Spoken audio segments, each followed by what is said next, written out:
کتابوں میں جو افضل ہے اسے قرآن کہتے ہیں،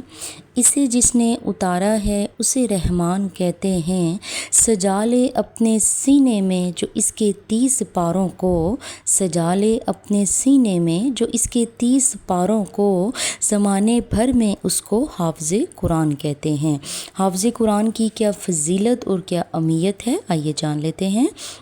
جی السلام علیکم ورحمۃ اللہ وبرکاتہ۔ اللہ رب العزت سے دعا کرتی ہوں کہ اللہ پاک آپ سب کی زندگیوں میں آسانیاں پیدا کرے، آپ کی دکھ تکلیفوں کو دور کرے اور اللہ پاک آپ سب کو صحت اور ایمان والی زندگی عطا فرمائے، آمین یا رب العالمین۔ کتنے خوش نصیب ہوں گے وہ ماں باپ جن کے بچے حافظ قرآن بنتے ہیں۔ آپ کو پتہ ہے قیامت کے دن حافظ قرآن کا جو مرتبہ ہوگا وہ تو ہوگا ہی، لیکن جو حافظ قرآن کے والدین ہوں گے ان کے سر پر نور کا تاج رکھا جائے گا، سبحان اللہ،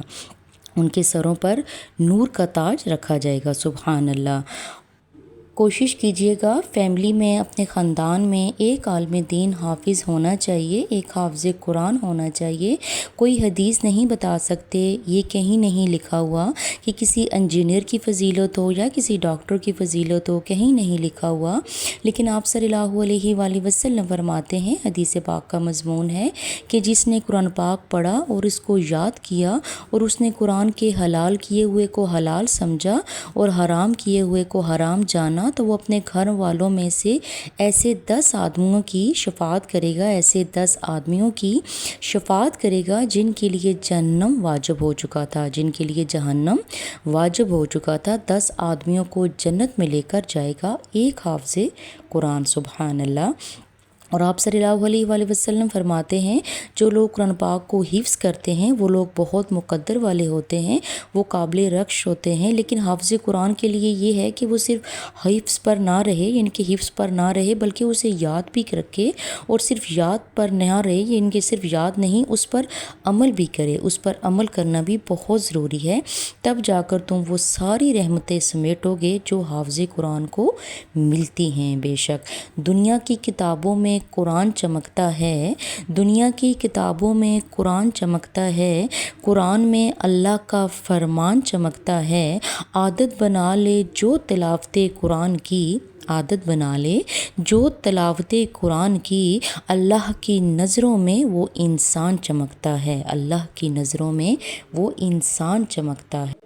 اور آپ کو پتہ ہے جو لوگ قرآن پاک اٹک اٹک کر پڑھتے ہیں، ان سے صحیح پڑھا نہیں جاتا یا وہ صحیح پڑھ نہیں سکتے، وہ رک رک کر پڑھتے ہیں، تو وہ یہ سمجھ کر تلاوت چھوڑ نہ دیں کہ میں تو اٹک اٹک کر پڑھتا ہوں، میرے سے صحیح پڑھا نہیں جاتا، تو یہ وہ اس سمجھ کر چھوڑ نہ دیں کہ میں اب میرے سے پڑھا نہیں جاتا تو میں چھوڑ دوں، بالکل نہیں۔ آپ صلی اللہ علیہ وآلہ وسلم فرماتے ہیں کہ جو اٹک اٹک کر پڑھتے ہیں تو اس کو اللہ پاک 2 اجر عطا فرماتا ہے، جو اٹک اٹک کر پڑھتے ہیں اس کو اللہ پاک 2 اجر عطا فرمائے گا، ایک قرآن کی تلاوت کا اور دوسرا اس پر مشقت کا اجر عطا فرمائے گا، سبحان اللہ۔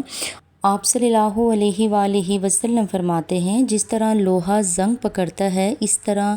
دل بھی زنگ پکڑتے ہیں، تو صحابہ کرام نے کہا یا رسول اللہ صلی اللہ علیہ وآلہ وسلم ہم دل کا زنگ کیسے اتاریں؟ تو آپ صلی اللہ علیہ وآلہ وسلم نے فرمایا کہ کثرت سے قرآن کی تلاوت کرو، یہ دلوں کے زنگوں کو اتار دیتا ہے، یہ دلوں کے زنگ کو اتار دیتا ہے۔ بے شک کہتے ہیں نا کہ حق پر ہو تو جینے کا سامان بہت ہے، جو دین سے دور ہے وہ پریشان بہت ہے، ڈھونڈو نہ ہدایت کا کوئی اور طریقہ، ڈھونڈو نہ ہدایت کا کوئی اور طریقہ، مومن کی ہدایت کو قرآن بہت ہے، بے شک مومن کی ہدایت کو قرآن بہت ہے۔ اللہ رب العزت سے دعا کرتی ہوں کہ اللہ پاک ہم سب کو قرآن پاک پڑھنے اور قرآن پاک کو سمجھنے اور اس پر عمل کرنے کی توفیق عطا فرمائے، آمین یا رب العالمین۔ اجازت دیجیے گا، فی امان اللہ۔